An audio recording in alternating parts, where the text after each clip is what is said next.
going on, guys? Welcome back to another Salsa episode where I'm going to be giving you guys a tip here for beginners, for men who want to learn how to lead, or for anybody who's interested in leading. So I thought of this yesterday as I was teaching my beginner class here at the studio.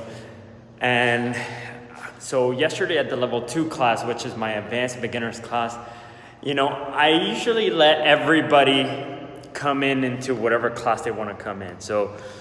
So if you're in a level 1 and you want to try the level 2, I'll let you try. Or if you're in the level 4, you can still make it to the level 2.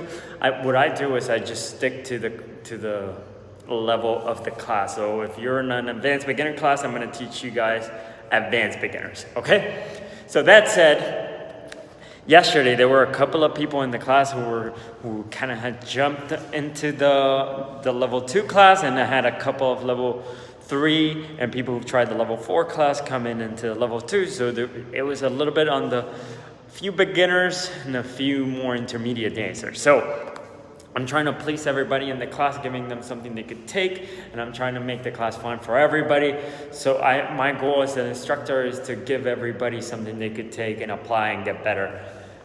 And so when I start the class easy and I start to progress it to the harder moves. And what I start to notice is that a lot of the students who are learning, who are just more starting to get the little bit of, they're feeling a little bit more comfortable with the beginner stuff. They're trying out some of the intermediate stuff. I see them in class. They start to when the moves that they know, when I start to teach a move that they know, they kind of like, whatever, I already know those moves. They stop paying attention as much. And then whenever I teach the moves that they don't know, because the class is getting harder now they're like, yeah, let's do those moves, dude, that's awesome. Like, I want to learn the ninja stuff, the complicated stuff. And then these are the same students that whenever they go out social dancing, salsa dancing, I always pay attention to them and I see like how they get stuck, they feel overwhelmed, how they're freezing up in the middle of the dance floor and their dancing doesn't have a flow yet. And so this advice is how to get into a flow when you're starting out, how to make your dance more enjoyable, how to make your social dancing more enjoyable, how to make your partner have more fun dancing with you. And even though it's counterintuitive, especially for people learning how to lead, you think that the harder moves you do, the more fun it'll be. And although that's true for you as a leader, you're like, yeah, I was able to pull off that move when I was out social dancing. Your dance partner, if you're not leading your moves well and if you're not smooth, they're not going to have a great time dancing with you. And I see this all the time. I see the students trying to go out and try to pull off the really hard moves they learned in class that is just a couple of levels above them, but just because they saw them, they're like trying it out on the dance floor, and nothing wrong with that. You should try out and you should test everything you're learning, but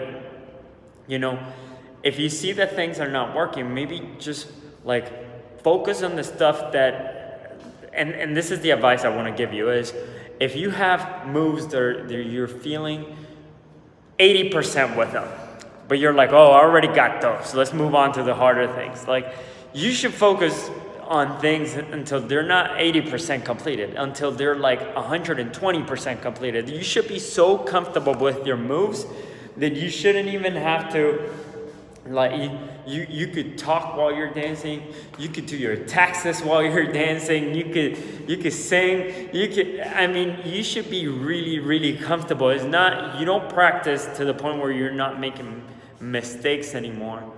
You're not practicing to the point where you're getting right. You're practicing to the point where you're not making mistakes anymore. It should be all the time. Like your moves and your dancing should be something that should come naturally. You shouldn't have to think about. But practicing to that degree, it's a little bit tough because it gets boring, it gets repetitive. Like when you're in the middle of class and the instructor is teaching something that you think you already know, you stop paying attention. And this is dangerous because at that point, like, you're not, you feel like you're getting it, and then you're like missing a lot of the details which make the moves flow or smooth, or the details that are really important. When you feel like you're getting it, that's when you got to pay more attention and see, like, how's the instructor doing? How is their hand position? How are they standing? What's their posture? Like, why are they doing the things they're doing? So that you understand fully the message that the instructor is trying to teach you. So the best way is to always keep a beginner's mind and to keep it simple. Keep it simple when you're out on the dance floor and you are trying to practice especially the moves that you think, oh, well, those are boring. Practice those, because when you got those completely mastered, that's a solid foundation for you to grow from. But if you are just like, you got this move at 80%, then you got the next one at 50%, and then you got the next one at 20%, like, that's a horrible repertoire of moves, and you're just always gonna feel stuck on the dance floor. You're not gonna progress, and you're just gonna feel like, you know, it's not as enjoyable because you're always thinking about what moves to do next. And then anyways, so that's my advice. Keep it simple, guys.